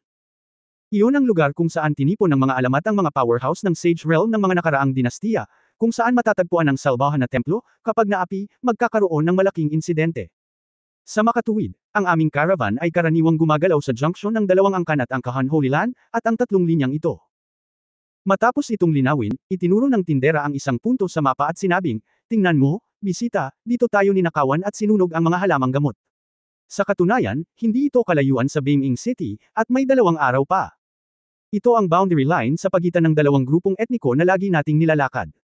Sa ngayon, hindi pa nalaman kung sino ang gumawa nito, at lahat ng mga materyales ay sinunog sa lupa.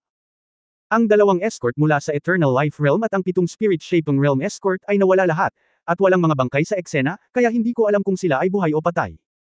Kakaibang sinabi ni Ye Fan, ang ibig mong sabihin ay mga tao. Wala na. Hindi ba siya namatay kaagad? Kabanata 2160 hindi inaasahan. 2160. Sa simula, sinabi lamang ng ikatlong prinsipe na lahat ng tao ay patay na. Mukhang tumpak na ang buhay at kamatayan ay hindi malinaw. Oo nga. Nakakailang, hindi ko alam kung paano nangyari, wala na ang mga tao, kahit dugo, at parang walang away. Ang mga escort na ito ay kinuha ng aming kumpanya sa mataas na presyo, dahil ang mga halamang gamot na ito ay maliit ang halaga. Faye, napakalaking kawalan. Mapait na napabuntong hininga ang tindera. Nagulat si Ye Fan, hindi ba pwedeng ilagay mo na lang ang mga halamang gamot sa mga storage bag at iba pang lugar at direktang lumipad pabalik? Hindi. Ipinaliwanag ng tindera, walang alam ang opisyal ng panauhin, ang ilang ay isang delikadong lugar kung tutuusin. Kung ang lumilipad ang mga monghe, kapag natukoy sila ng ilang mga mabangis na master, maaari silang ituring na mga kaaway at papatayin. Bukod dito, ang mga barbaro ay may malaking bilang ng mga bihag na halimaw, at mayroon ding maraming lumilipad na halimaw, at sila ang magkukusa na atakihin ang ilang monghe na sumalakay sa kanilang airspace. Kung ikaw ay nag-ooperate sa lupa, kung hindi mo ibinunyag ang mga escorted goods at hindi gumamit ng banner ng isang komersyal na kumpanya, malamang na gamitin ka bilang isang especially iya at tumigil para sa investigasyon. Siyempre, malaki ang posibilidad na makakalipad ka pabalik ng ligtas, ngunit nagnenegosyo kami. Oo, hindi mo ito matatakasan. Bukod pa rito, kami, ang Feihe Trading Company, ay may mga pakikitungo sa negosyo sa mga Bolkin at Alguna clans. Sa pangkalahatan, walang magiging problema kung maglalaro tayo ng banner. Sa pagkakataong ito lang, kakaiba talaga. Nakatulong din sa pagsuri ang ilang barbarian na mga ngalakal na aming nakipagtulungan sa kagubatan. Ngunit ang kasalukuyang sitwasyon ay ang pagnanakaw na ito ay tila walang kinalaman sa mga barbaro, kaya hindi ito dapat peke. Wala itong kinalaman sa mga barbaro. Sumimangot si Ye Fan, ang balitang ito ay kasabay ng ilan sa kanyang mga hula. Nakita ng tindera na kumunat ang mga kilay ni Ye Fan, at nagtanong, guest officer, bakit hindi mo subukan ito, at maglagay ng kaunting mga halamang gamot? Kung ligtas ito, dagdagan ang dami. Tumayo si Ye Fan, iniligpit ang ligaw na mapa sa mesa, at pagkatapos ay naglagay ng maraming barya. Gusto ko ang mapa na ito. Babalik ako at pag-isipan ito. Kung kailangan ko ito, babalik ako sa iyo. Ouch! Ang bait mo, nakakahiya, picture lang. Tapos maghihintay ako ng balita mo. Naunawaan ng tindero, nang makitang napakayaman ni Ye Fan, abala siya sa pakikipagkita sa mga bisita ng nakangiti. Pagbaba ko pa lang, nakarinig na ako ng maraming yabag at tunog ng mga bakal na halimaw na nagmumula sa kalye sa di kalayuan. Ang isang malaking bilang ng mga tao sa lungsod at mga nagdaraan ay lahat na iwasan. Ang tindera. Mukhang pinangunahan ng marquee ng Zenbei ang mga tropa sa aming kumpanya. Kinakabahang ulat ng receptionist. Nagmamadaling pumunta sa pinto ang tindera na may pag-aalala sa mukha. Dinala ni Ye Fan ang dalawang babae sa pintuan at tumingin kay Ye Wangto, na nakasuot ng uniforme ng militar. Karamihan sa mga general na sumunod sa kanya ay nakita rin noong Chinese New Year noon. Ngunit sa sandaling ito, halatang hindi siya nakilala ng grupo ng mga tao. Nang si Ye Wangto at ang iba ay nakatitig ng diretso kay Ye Fan, mukhang walang pakialam si Ye Fan, matagal na niyang nahulaan na mangyayari ito. Sa katunayan, noong una ay gusto lang niyang ilabas ang mga tao sa likod ni Ye Zhenqing upang makita kung sino ang nagpapalayaw sa grupong ito ng mga bully sa hukbo. Ngunit ang dalawang babae ay gumawa ng sobrang ingay, na umaakit sa halos lahat ng nangungunang brass ng Zhenbei Army. Huminto ang hukbo sa labas ng negosyo at pinalibutan ang pasukan ng negosyo. Binabati kita, Marquis. Isang grupo ng mga tao mula sa tindera ang lumuhad at sumaludo. Tumalikod si Ye Wangto at bumaba sa bundok kasama ang kanyang mga subordinate, at sinenyasan ang mga tao mula sa negosyo na tumayo, hindi ako nandito para hanapin ka, magiging abala ako. Nang marinig ito ng tindera, napansin niya na ang isang grupo ng mga sundalo ng Zhenbei Army ay galit na nakatingin kay Ye Fan. Hindi napigilan ng tindera ang matakot pagkaraan ng ilang sandali, ngunit sa kabutihang palad ay hindi ito nagnegosyo, kung hindi ay baka malas na naman ito, at nagmamadaling may kinuha pabalik sa tindahan. Ang iyong kamahalan ay ang pumatay kay Bai Hu Changgayo at nagtanggal ng ating hukbong si Chenu Ye Zhenqing. Tanong ni Ye Wangto sa malalim na boses habang nakatingin kay Ye Fan. Palaging nararamdaman ni Ye Wangto na ang tila binata sa kanyang harapan ay medyo pamilyar, ngunit hindi niya ito kilala. Ang pakiramdam na ito ay napakabanayad. Tumango si Ye Fan, oo, bakit?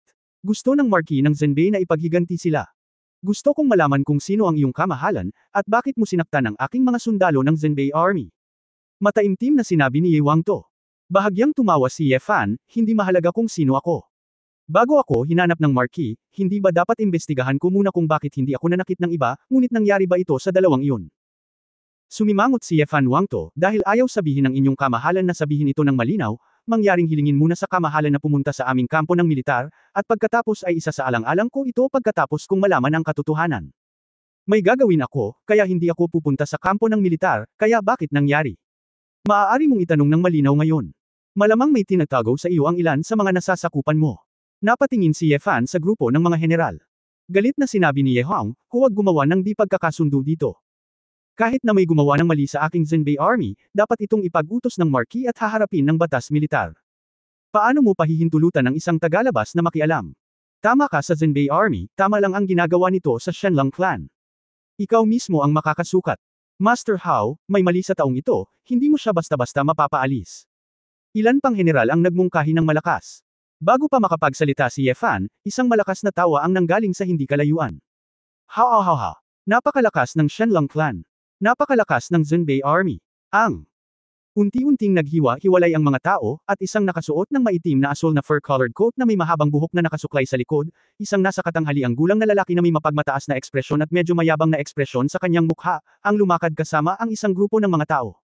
Sa tabi ng lalaki, si Zhang Ziyo, nakausap lang ni Ye Fan, ay kamakaway kay Ye Fan ng nakangiti. Master Tai Hao, anong ginagawa mo dito?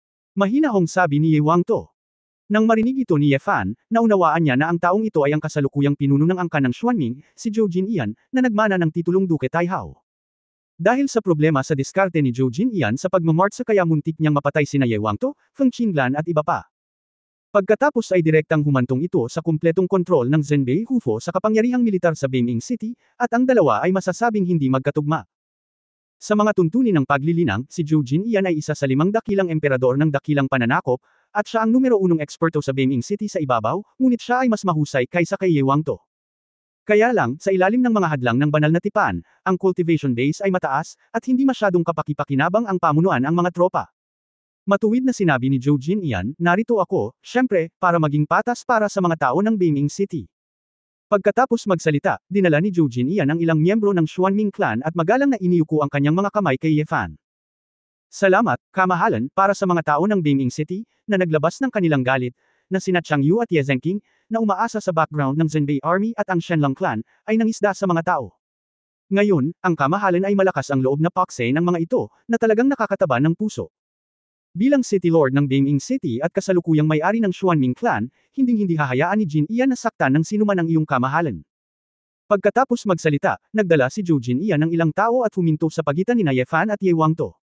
Ang ibig sabihin ng Wangto ay tit para sa tat. Ngumiti si Zhang Ziyu kay Ye Fan ng napakasigla, huwag kang mag-alala, kamahalan, bisita ka rito. Hinding-hindi hahayaan ng aming Xuanming Clan na hawakan kanila. Agad na ginawa ng eksenang ito ang lahat sa paligid niya, naramdaman nilang lahat na nasa isang tabi sina Ye Fan at Xuanming. Para naman kay Chang Yu at Ye Zhenqing, karamihan sa mga tao sa Beiming City ay alam kung anong kabutihan ang karaniwan nilang taglay, ngunit hindi sila nang ahas na sabihin ito ng malinaw. Pinatay ni Ye Fan ang dalawa at winasak sila, at lihim na sinuportahan sila ng mga tao, at natural na nahulog ang puso ng mga tao sa panig ni Xuanming. Matapos malaman ng maraming tao kung ano ang nangyari, nagsimula silang magpakita ng hindi nasisiyahang mga mata sa mga tao ng Zhenbei Army. Kailangan kong sabihin, kung si Ye Fan ay talagang isang magalang na tao, si Zhang Ziyu at Zhou Jinian, na dumadaan sa lugar na ito, ay medyo may kakayahan. Kung hindi sigurado, ginagamit talaga ito ng Xuanming clan, at napakaposibleng pumatay gamit ang kutsilyo. Kahit na alam nilang sinasamantala nila ang paksa, sadyang nanliligaw sa kanila, at ayaw nilang pahalagahan ito, hindi mawawala ang Xuanming clan. Anyway, nakakuha sila ng magandang reputasyon at pinigilan ang prestihiyo ng Zhenbei Army. Si Ye Fan ay lihim na tumawa sa kanyang puso, ngunit sa kasamaang palad, si Zhang Ziyu at ilang matatalinong lalaki ay hindi kailanman maiisip na siya, ang pumatay sa Zhenbei Army. Ay talagang miyembro ng pamilyang Shenlong. Pagtatapos ng kabanatang ito. For more updates, click on the notification bell.